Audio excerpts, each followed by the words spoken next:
So if you like, we can start. Yeah.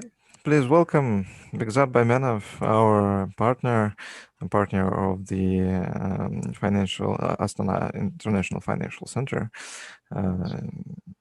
Bekzat is a partner of Center for Strategic Initiatives.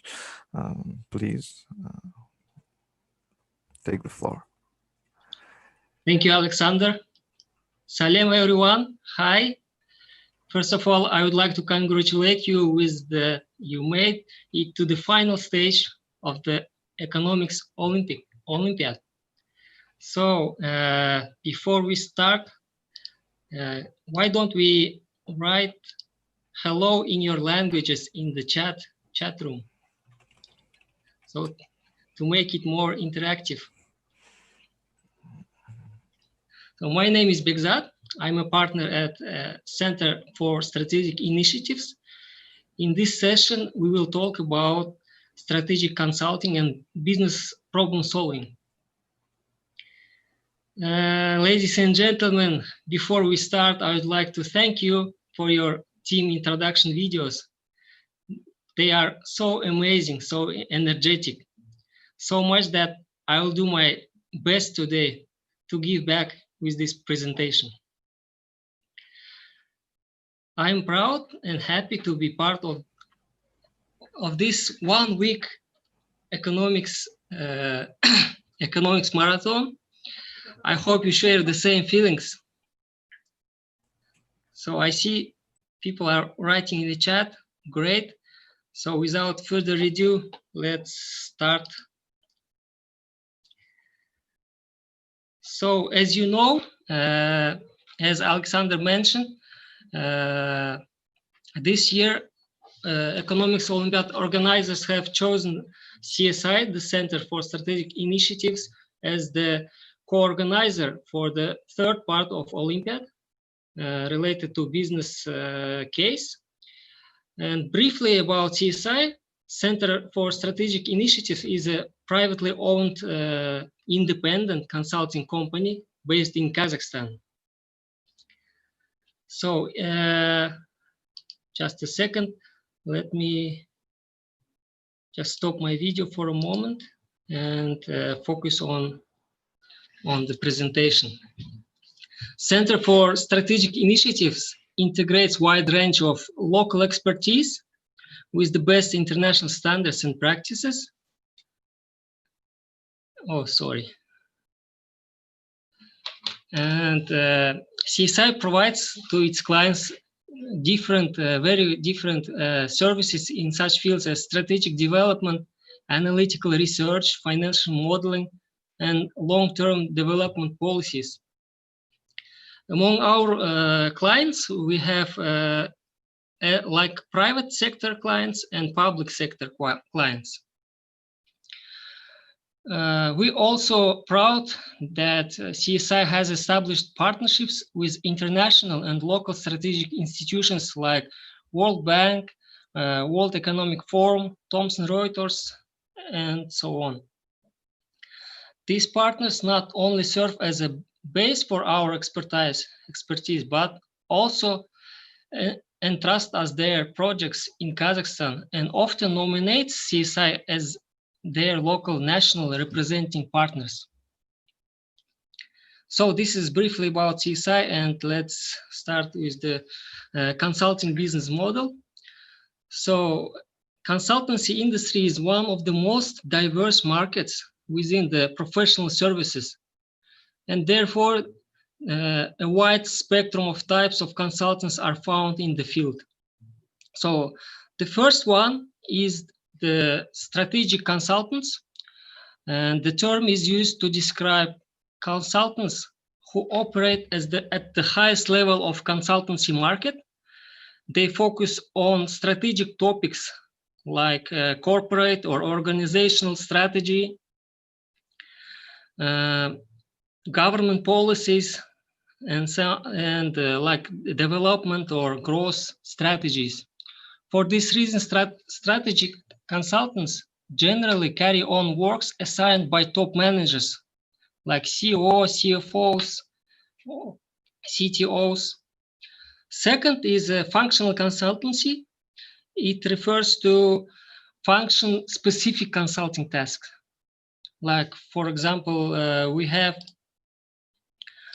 finance or accounting consultants, and they generally work on issues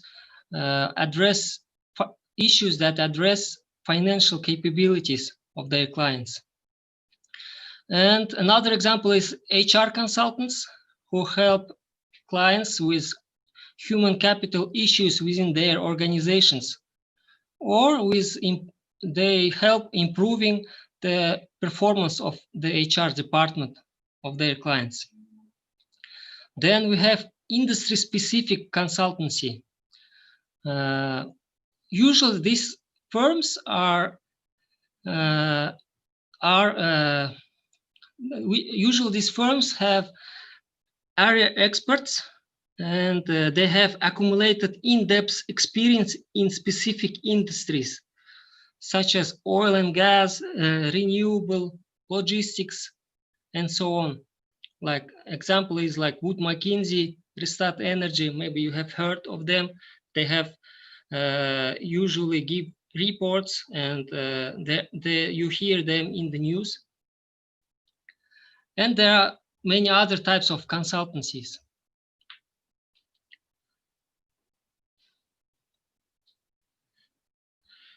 So now let's talk about strategic, or as we also call it, management consultancy in more detail. The graph is an illustration of the number of issues on the radar of company. Like every day or every while, companies face different kind of problems. And as you see, they have different criticality levels, these issues. And management or strategic consultants, they deal with critical business issues. And typically, ratio of critical business issues to routine ones between 1 to 20 or 1 to 10. So they are not very much often, but they're very critical for the life or for the business of company. So management consultants are hired by clients to solve critical issues for business that are not often, as you see. And there are some general rules in consultancy. Consultants cannot know, like it's usual, clients think that consultants know their business or the industry best, but the rule is consultants can't know client's business better than the client, but they focus on certain critical tasks. Clients buy the ability to solve business problems in a structured way. So as you see, typical characteristics of business critical issues are they are on the agenda of the top management of the company. So the top management cannot sleep at night. They think about these problems. And we mentioned that they do not happen often. They are complex, urgent, and critical for the client's business. And finally, the company must solve them in order to stay in business or to grow further. So, and consultants have different approaches, but usually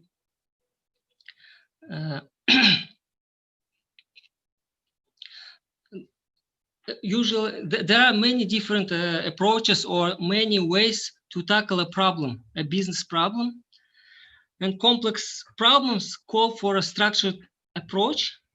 And consulting experience confirms that a structured approach delivers better results, consistent and better results. Using a structured problem solving, we can first of all understand what problem we are solving. Then we go into the components of the problem that we are solving. Then we go which components are the most important or critical ones to pay attention. which analytic techniques or tools that we will talk about, we should apply to those. And how can we synthesize, or how can we give a recommendation to our client?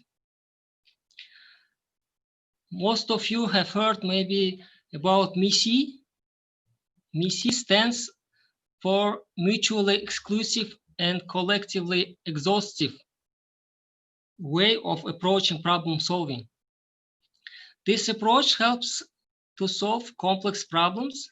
It helps you eliminate confusion and focus on the key data that points the way towards successful problem solving. So if you know, for example, MISI, one of the MISI examples is, for example, year. Year, you can divide it to 12 months, like January, February. So it's mutually exclusive and collectively exhaustive. They comprise a year. What is not MISI? For example,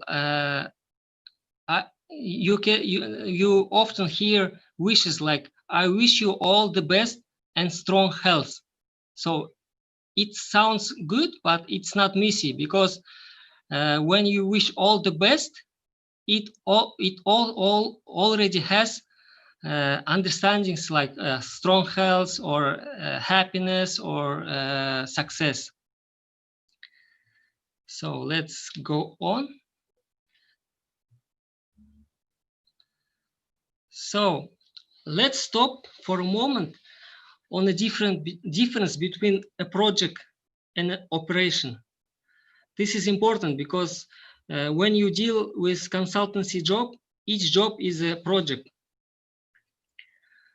Projects, as you know, are temporary, unique initiatives, and they to create or achieve a specific objective for an organization. Whereas operations, on the other hand, ensure a business or an entity continues to operate as expected and continue to provide its service without discontinuity or issues. As you see, it's like on the left hand, it's a circular process. But project is a linear process, and it has a start and an end.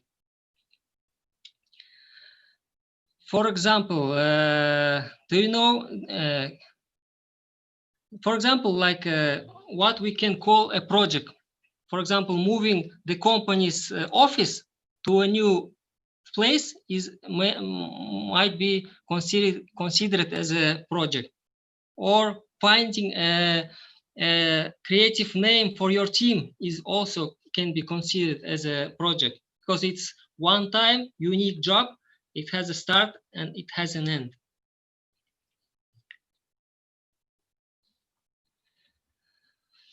As you saw on previous slide, goal setting is the beginning of any operation or any project. So it's very important. And let's stop for a moment on goal setting. Goals are part of every aspect of business and even your life. Goals provide a sense of direction, motivation, a clear focus, and importance. So let's not only set goals, but also have SMART goals. What are they? SMART goals. A SMART approach is used to help guide goal setting. So SMART is an acronym that stands for specific, measurable, achievable, realistic, and timely. So specific, you target a specific area. You don't go broad when you set a goal. Measurable, so you want to track your progress. So what you do, you want to see some quantitative or qualitative even KPIs or milestones, and you track your progress. Achievable, so you specify who will do it, or if you give a task for someone, you make sure that it's within the scope or ability of that person. Goal must be relevant, so it makes sense within overall strategy. It helps overall achieving the strategy. And most importantly, the goal should be time bound. You specify when the result or many results can be achieved. For example, not smart goal is for example, if you start a business, you say grow your business. It's not a smart goal. It's a good goal, but it's not smart goal because it doesn't have beginning or end, or you cannot measure it. You can specify it or say it in other words. Grow market share of your company at least 10% by the end of the year. So you have you specified your target or your goal. You set the measure 10%, and you specify at the end. Or if you go to if you check the smart goals for your life, for example, you might say, I want to get healthy. It's again a good goal, but it's not smart.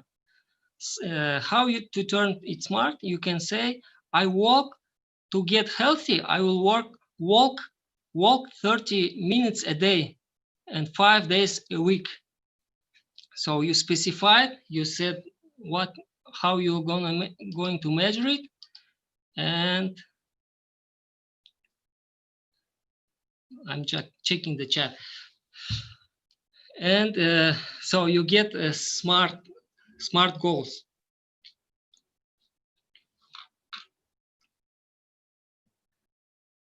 So, and now, so any consulting project usually starts long before the project long before the start of the project. So how the project starts in consulting? Usually senior partner or partners, they see a problem or opportunity for a company, for a potential client, or a potential client comes to, for example, CSI and explains the problem or the issue they face. Partners define the scope, discuss with the CEO the scope and the goal and the timing of the project. And after terms are agreed, the project starts. So within a project, there is usually a partner plus a project manager who manages the project, and several consultants, usually 3 to 5. And each team member has specific jobs in the project. This is a small illustration of a structure of the project. So, and next is the timing or how the project is phased. This is very general. It's a typical illustration of a phasing of a project. So phase 1 of a project starts with diagnostics. So at the phase 1, many of the consultants starting a project, they come to the project with almost zero knowledge about company or about the industry overall. So they gather information, they start learning clients' data, they learn about external databases, so conduct different kind of focus interviews or expert interviews. And by the end of the phase 1, it's a very challenging phase. Each consultant in a team, in a project team, they start to know the business of the client better than client itself. So, and we go to second phase. In second phase, the recommendations or the strategic options for a client are formed. So you form recommendations and you work on them, you discuss with the client, and it's the hardest, the most difficult stage in the project. And phase 3 is once you have agreed on the options, strategic options for your client, and client agrees with the outcomes, with the risks of the projects, you go to the last phase and you develop a detailed plan. So it's an execution roadmap, how you will execute the strategy. So typically each phase lasts for 3 or 4 weeks. And for each phase, a storyboard, I will tell more about storyboard later, is created. Storyboard is a presentation, basically. And and every step is checked with the client. So as I told you already, any project is carried out in a close cooperation and very dynamic interaction with the client, employees, and external stakeholders. So a key message from this slide is that every step of consulting phase or consulting job, consulting analysis is checked and validated with your client. It's not like you get a consulting job, you go into the room, close the room, and in closed room you come up with your recommendations. Even in diagnostics phase, when you analyze the data, you see different questions, you come up with issues, and you see different solutions for these issues, and everything you validate with your client, and try to not to surprise your client in a negative way with your recommendations. So you check the direction of your thought, of your views, of your different recommendations, where the project is going. Usually, when you deal with middle management or employees of your client, there is always at the beginning tension. So they look at you with suspicion because you are an outsider. And another thing is they look at you as someone who can find their problems, their mistakes, and someone who can go and tell to the superiors their mistakes. So you work hard on communication, and you say that we are consultants and we came to help the company grow, and we are here to communicate your problems and wishes from you to top management. And you tell the middle management and employees that their solutions, their recommendations, or their views have to be reflected in the strategy, in the strategic options. So you have to win their hearts and minds to have a successful consulting project. When everybody involved, like the employees of your client and external stakeholders, when they all feel that you are in the same boat, and the win-win cooperation starts. So the client engagement is very tough work in terms of communication. So storyboard, I mentioned you before that storyboard is a backbone of consulting project. Storyboard, basically, it's like in a cinema industry. Before you shoot a cinema, you write or you draw a storyboard from where you start and how the movie ends. Like that, a consulting project, at the very beginning, you write down a storyboard.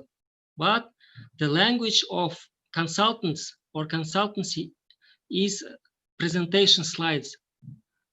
So everything communicated through the slides, and storyboard is the slide titles. If you see on the, just a second.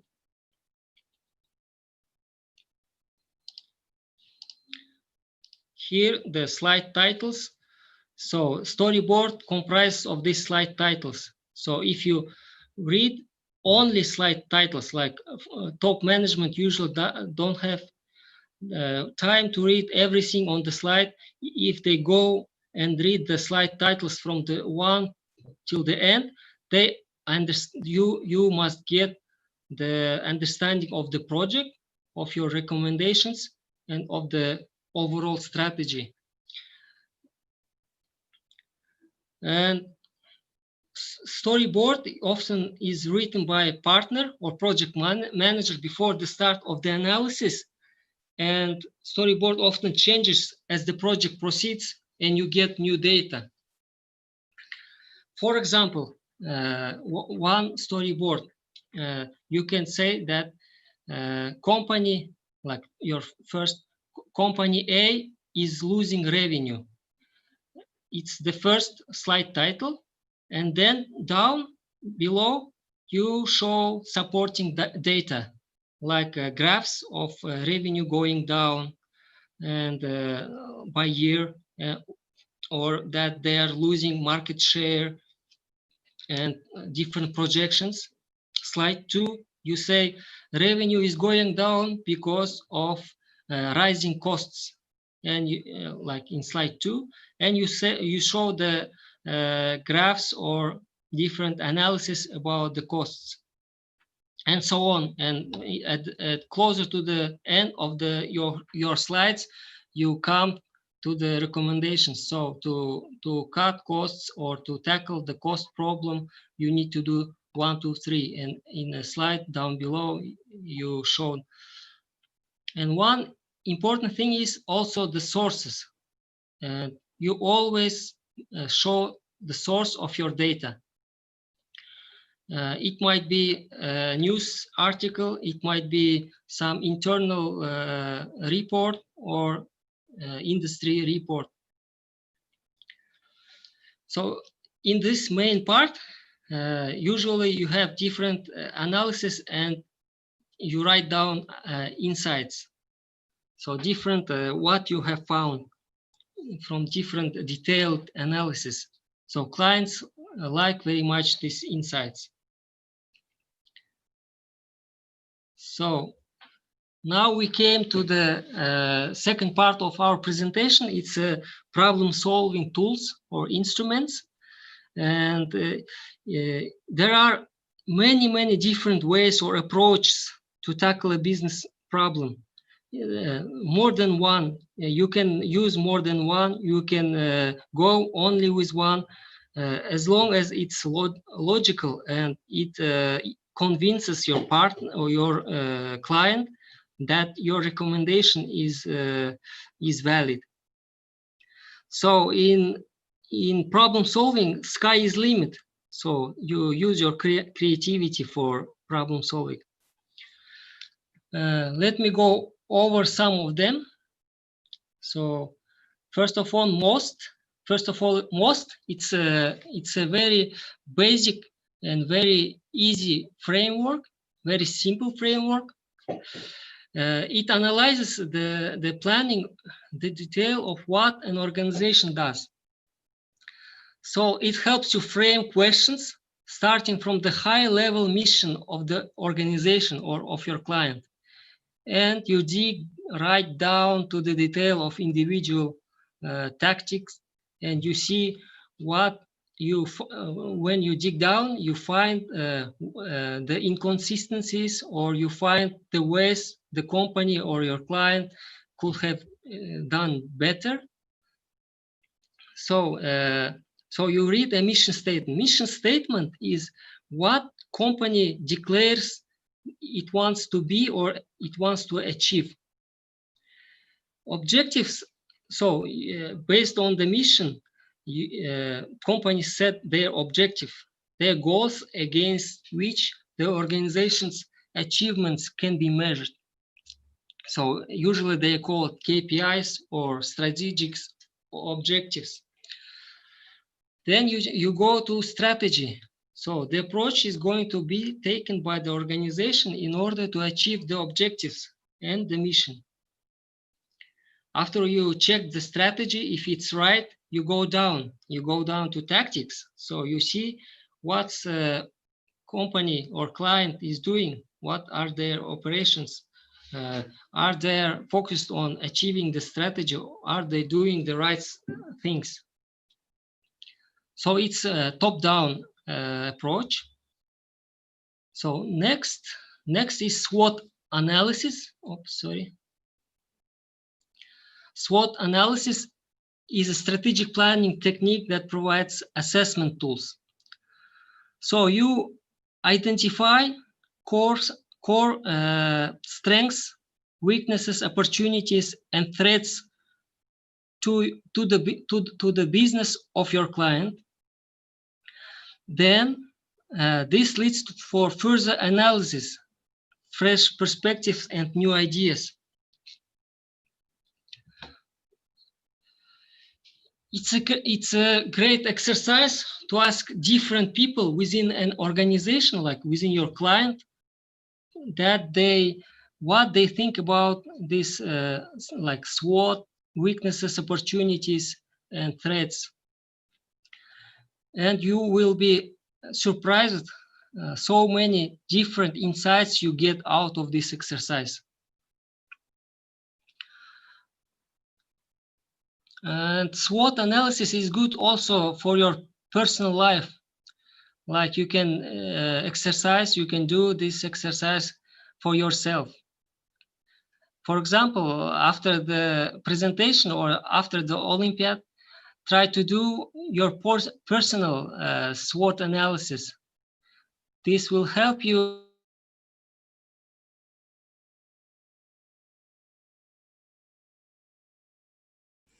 Something happened with your mic. I don't hear you. Half of the people.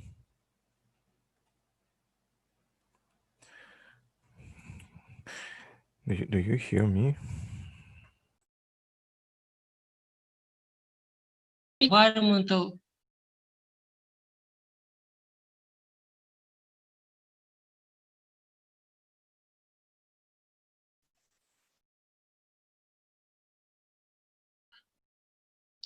Hello? Hi, something happened with the internet, or I don't know. I haven't heard you for a little time. Oh, sorry. So do we have everybody in the chat? Yeah, we do hear you now. Just do you see my slides? No. No, that's strange. Maybe maybe there is a change in the administration. Like, okay, let me check. Could you try it again, please? Okay, just a second. So where did we start? Yeah, you went to the pistol, yeah. So you didn't. Could you start from the beginning of the pistol, please? Okay. So I see in the chat there are questions. So let's maybe deal with the questions at the end of the presentation. Yeah. Is it okay? Yeah, everyone, please, if you have questions, do post them in the Q&A form so that we will see it there. For in the chat, they can be lost. Okay, thank you. So, PESTEL. PESTEL stands for Political, Economic, Social, Technological, Environmental, and Legal Factors. And this framework is used to analyze and monitor macro level factors that have a profound impact on organization's performance. It's very, very top down, like very macro level, and it's a good tool, especially useful tool when you want to start a business, or when your client, or if you already have a business, when you want to enter a new market, a foreign market. It's often used in collaboration with other analytical business tools, such as SWOT analysis, I mentioned before, and it's good to use it with Porter's five forces. I will talk about Porter's 5 forces a little bit later. This combination of these tools give you a clear understanding of a situation or related of situation of your business, internal and external. So political, if you check political, it's you see, like in different industry, you see what are government policies there are, how stable the country is or region. Corruption is another factor, and so on. Economic. So you check whether the region or the new market or the new country you are entering, it's growing steadily, and you check the exchange rate in that country. If it's stable, you have a different strategic option. If it's not stable, you have different approaches or different outcomes. Social, you check the social factors like population rate and population growth rate, age distribution, lifestyle attitudes are also important.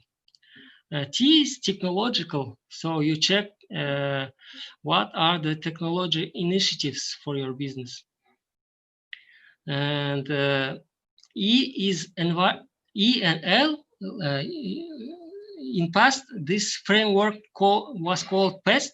Now it's called PESTEL. So recently we added environmental factors. So it's very important. As you see, the coronavirus affected everything in our lives and businesses.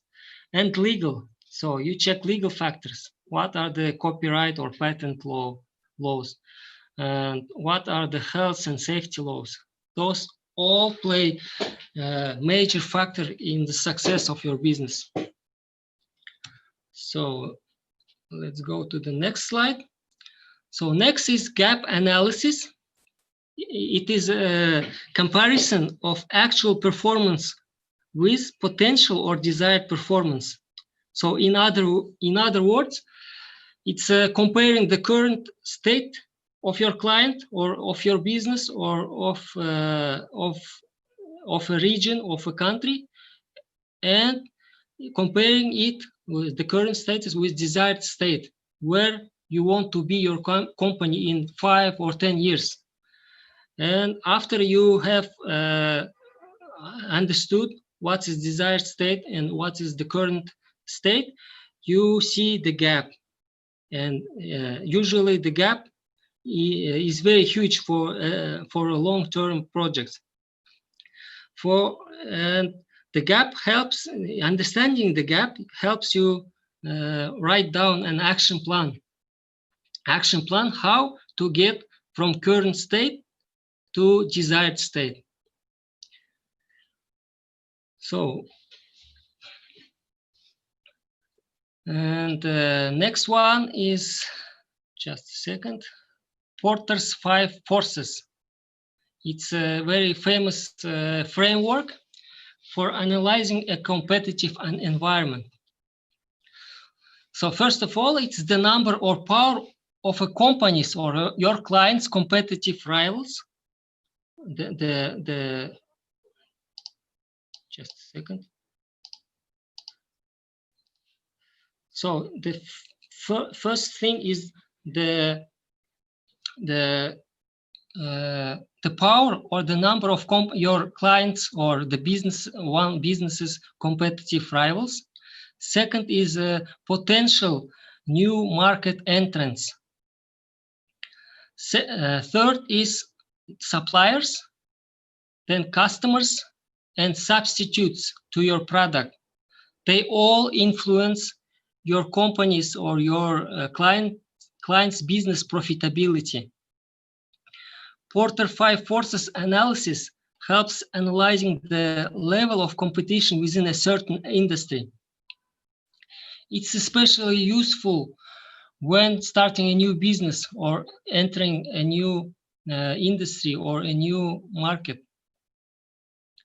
According to this framework, competitiveness does not only come from competitors. Rather, the state of competition in an industry depends on all of these 5 basic forces. The collective strengths or the magnitude of these forces, they determine the profit potential for your business. And thus, it determines the attractiveness of entering this industry or a business. If the 5 forces are intense, almost no company in that industry gets good return on investment. For example, let's take airline industry. Yeah. The threat of new entrants in the new airline industry can be considered low to medium. As you know, every day or in 1 year, you won't be able to have you might not see a few new airline companies. Another bargaining power of suppliers. So suppliers are the companies or service companies that provide services or goods to your company. So bargaining power of suppliers in the airline industry can be considered very high, because airline industry, they need high level, high-tech products, and there are very little number of suppliers that provide you with this high-tech, and the lower the number of the suppliers, the higher their bargaining power, and it's bad for the industry. Bargaining power of buyers in the airline industry is high. Who are the buyers? The buyers are people like you and I, buying the tickets. So if you go, you see there are many options for you to buy. To buy a ticket, different airlines usually. And the next is threat of substitutes. So in the airline industry can be considered high, because what are the substitutes to airline or air flight?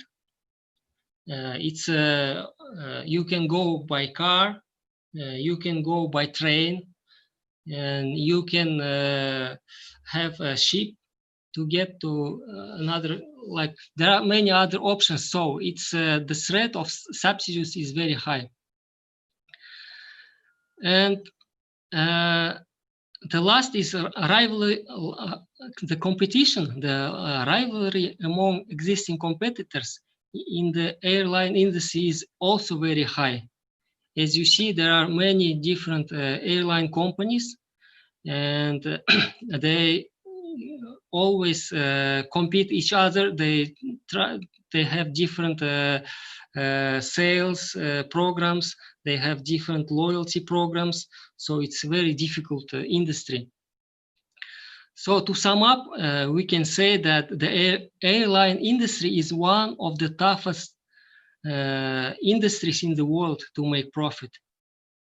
So don't start an airline business. So, and the last thing I would like to mention here is the profitability framework. And as you know, every business every business wants profits. So almost all the business, like they are created to get profits, to earn money. So profitability framework is the most popular tool in strategic consulting to deal with the profit, revenues, and costs. So if you skillfully use this framework, it is the most efficient and direct way to understand how a business makes profits and how to increase their profits.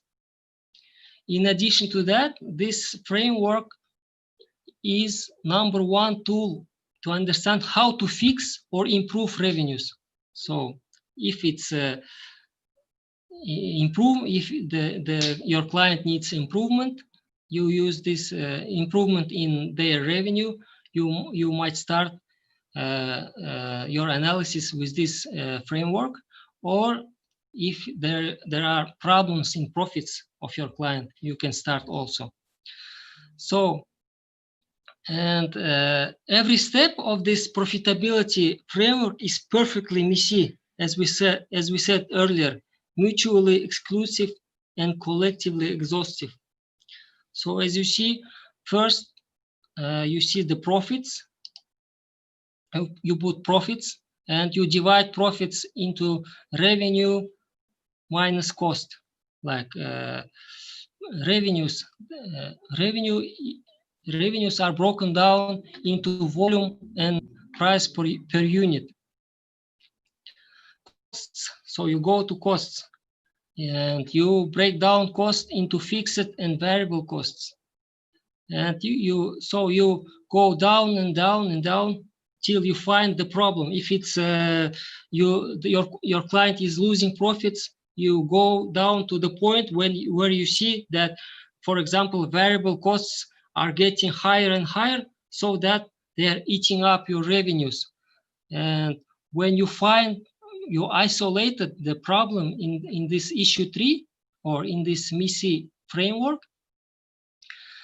you start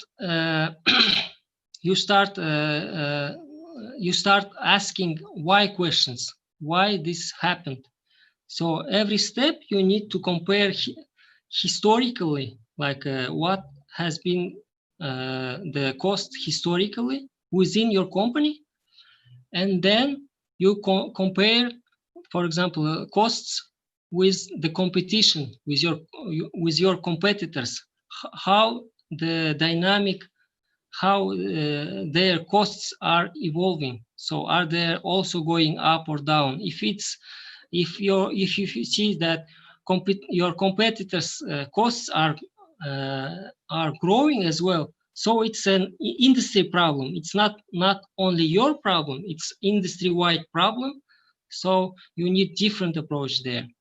If you see that costs are growing, are rising only within your company, then it's a company-wide. It's within its internal problem. You start checking your suppliers, for example, or your quality control issues. Maybe you have breakdowns or something like that. Yeah. So first, it involves only numbers. Then when you find a problem, like we said, cost, you start go into qualitative analysis. So asking why type questions, how, and you start talking to people. more and more. So, and this is the end of what I have prepared for you today. Thank you all for your attention. And Thank you, Bekzat. let me turn on my video. Just a second.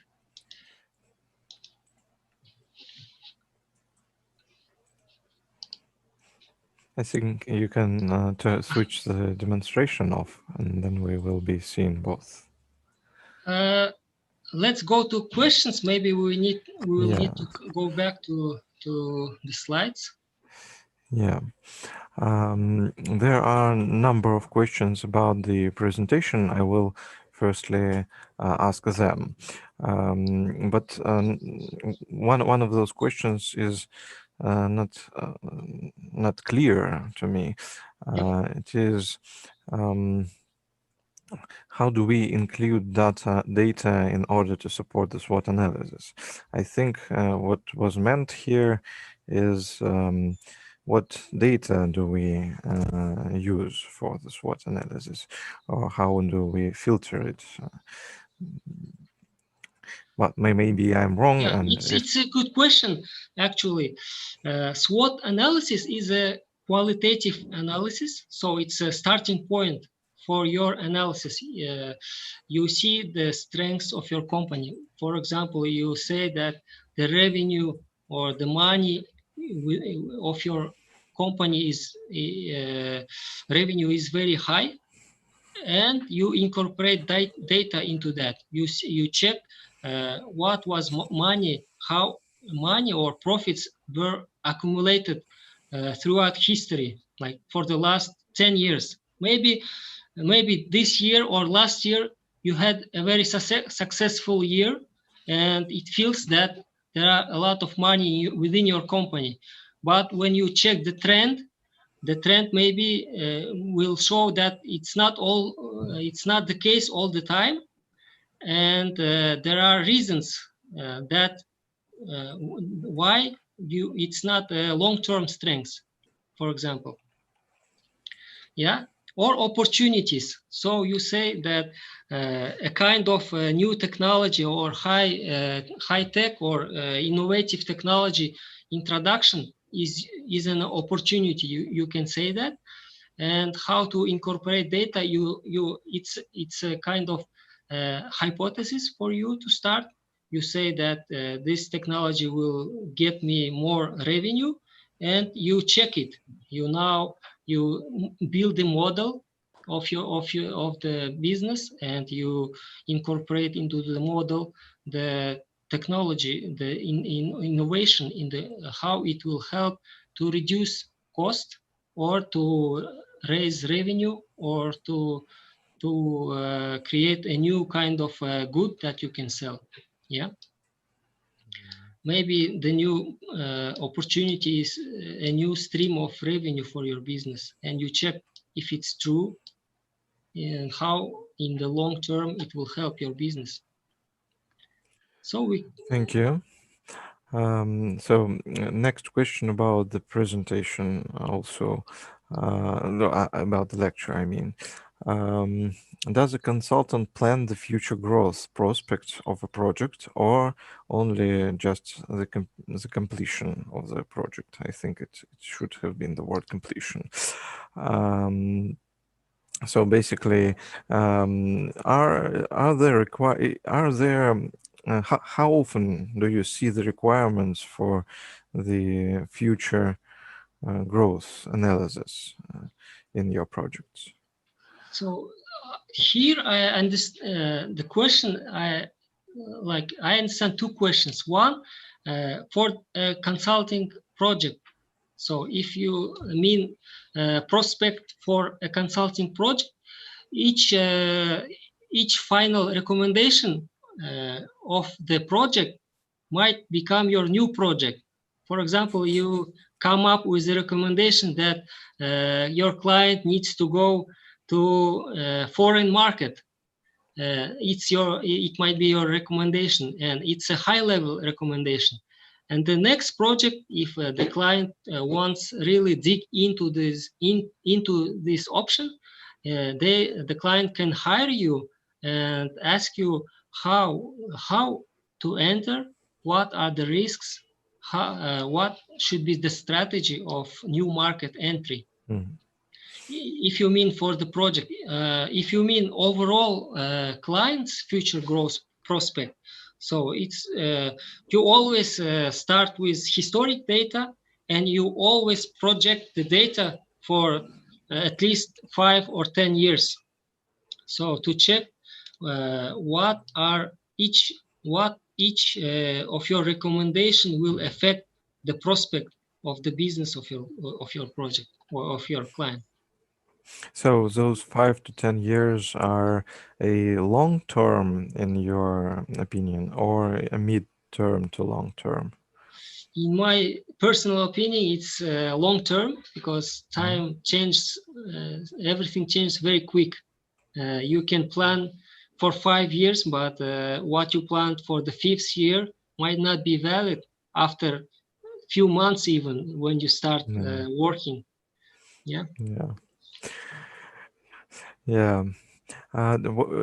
You have spoken about a lot of tools in your lecture, and could you tell us what of those do you actually use in your day-to-day job? So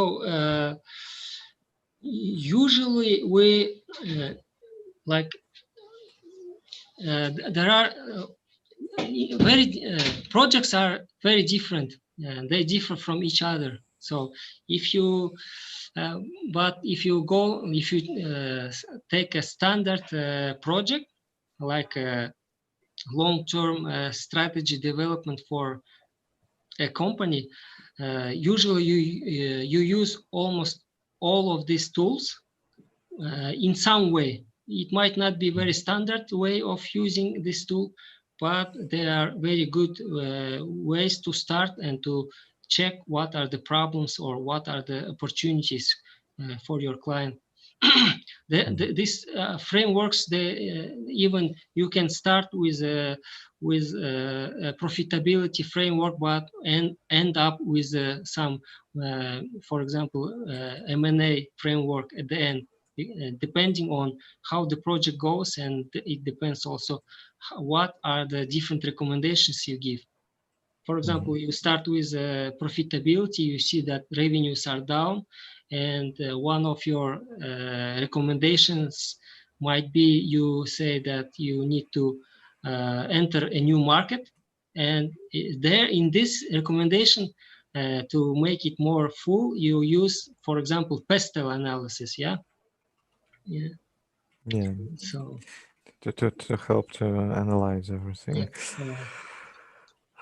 Okay, so there is no more questions that I see about the lecture itself, but there are questions about the business case competition that is going on now. And there are three of those questions, actually. The last one, and the simplest one to answer, is it suggested to replace the financial statement with the profitability framework instead? I would dare to say that nothing is suggested apart from what is in the business case itself. So such a question, I think, should not be answered any other in any other way. And the next one is: do we need to pick one of the countries of the headquarters countries? Yeah, in the business case that is stated, and that one I think you could really help to understand. For assumptions, we put these three countries just for to illustrate it, that it's an international global company. But for your specific, how it depends how you develop your recommendation. If you can assume, you can start saying that it's a US based company, and and headquarter is in US, and if it helps to convince, justify your recommendations, please go ahead and just pick one of these countries. So we can say that you might want to pick, or you might Yeah, don't want to it's pick. just to illustrate that it's a typical global company. Yeah. Okay. Next question is such an interpretation of business case presentation requirements correct? The contestant can have more in I don't know why there are more than 8 slides in business case presentation file, but can use only 8 slides during the presentation and the reminder during the Q&A if such need arises. Maybe we should say that we should state that it wouldn't be good if you sent a lot of slides in the presentation and then picked those that you would like to use.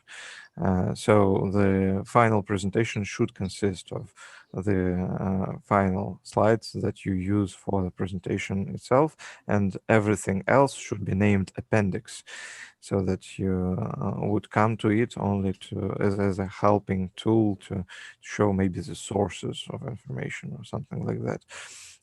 But maybe I'm wrong in this, and Bekzat could Thank you, state. Alexander. So I absolutely agree with you. So to be fair with all the teams, the final presentation must consist of 8 slides of the solution, but the calculations and your calculations and your assumptions, your analysis might go into backup, like appendixes. So you can just in your 8 like the first 8 slides, you can just hint that from where you got this number, or from which slide we can check your calculation or your logic, right? Okay. And in those 8 slides, we do not include the introductory slide, the introduction of the team. Yeah, hello, goodbye. Such slides are not included into this 8. Right. They can be there. Yeah. Okay. There was another question that I think we should state aloud too, about the table of contents. Do we include this slide in the 8? And I think that we don't. So Yeah, we don't. yeah. Okay. Please ask questions if you have in the Q&A, and we will answer them. There is one question: can we estimate the probability of success of successful testing? I don't know how it will help, but let's assume that we are most certain that the testing of the vaccine will be successful. Let's assume it. Okay, so while you think of other questions, I will tell you about how it will be going on. We tend to create a jury out of the team leaders and those who have voted for being a member of jury. Will be contacted a little bit later at 17:30, or I mean at 5:30 p.m. UTC, and we will divide the teams to groups, to 6 groups, and those 6 groups will have their separate time for every country will have a fixed time to present to their presentations and it will be 20 minutes. The presentation will be 10 minutes and 10 minutes question and answers session with each team. So those 6 groups will be presenting from 12 midday tomorrow, and then the winners from those 6 groups will come to the grand final, where they will present their decisions again, and we will decide on the winner, absolute winner. Great. So please make sure that you do not miss the deadline of sending us the presentations. I suggest that you try to send it, well, maybe 20 minutes before the deadline. Because if we don't have your presentation by the deadline, it won't be counted. So maybe you should try to check the email even longer beforehand, so that you know that we get your mail and that you have sent your presentation. Also be aware that the timing will be very close for everyone to present their solutions. So you would really need to go with the schedule. So if you have a set time for your presentation, you should be ready to get into the Zoom room and do present. Okay. So I see that no other questions have been asked. Maybe Bekzat, if you have a little bit more time, we could have a small talk, if you would like, or we can just finish. So it's a harsh time for our students. They are preparing, so they went on their job. Yeah. So guys, thank you a lot. And I would like also to thank the Economics Olympiad organizers and the global team, that they provided us the opportunity to get to know each other, learn new ideas, and extend the boundaries of our lives. So thank you all. Good Thank you, luck, guys. Bekzat. Maybe you could share your presentation with everyone. If you sent it to me, I would share it to everybody.